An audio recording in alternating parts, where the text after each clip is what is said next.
There are some new clues tonight in the disappearance of a New Jersey teenager suffering from autism.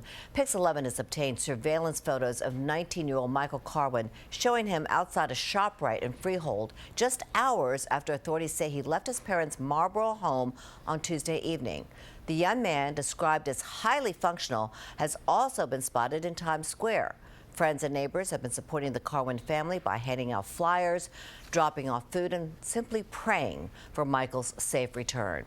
And meanwhile, the search for Avante Oquendo is close to 2 months old now. This is the 14-year-old with autism, last seen running out of his Long Island City school on October 4th. Volunteers from all over continue to help with the search for this teenager, and Avante's family has not given up hope of finding him. Well, joining me now to talk about all this is attorney and autism advocate Brad Gerstman. Thank you so much for joining me tonight. We're so worried about these two kids.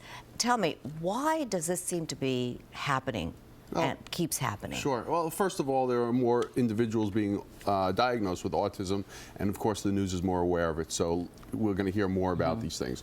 In addition, children and individuals with autism can be easily distracted. For instance, they could be in a public place with a parent or guardian, what have you, and then see something across the hall and move in that direction.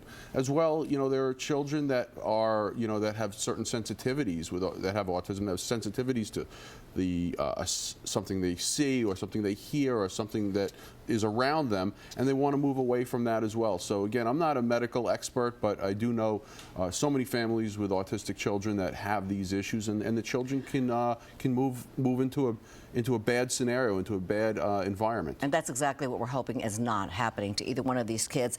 Is there some way to prevent this? Are there any new ideas on how to keep track of these kids? Yeah, well, there's the high tech and there's the low tech. I mean, there's just some basic solutions that, of course, in your home, you want to make sure that you have locks that children can't reach, so they're able to, not able to just walk out of the house. But then there's more high tech solutions that people are looking at and hopefully will be implementing, things with Alzheimer's where you have some kind of notification GPS bracelet or something on your shoe, on your That sounds ankle. like a good idea. Yeah, well, United States Senator Chuck Schumer has suggested there be funding for that, as there has for other, diseases that affect the mind, and clearly we need to look at this very carefully, like anything else with autism. And once a child reaches teenage years, the parents actually face new challenges, don't they? It's Oh, so absolutely. different. Yeah, no question is that the child then becomes more mobile, the child becomes, taller, he can reach those locks, they can do things, they can move faster away, and it is much more difficult for a parent to keep track. It's not easy for parents who face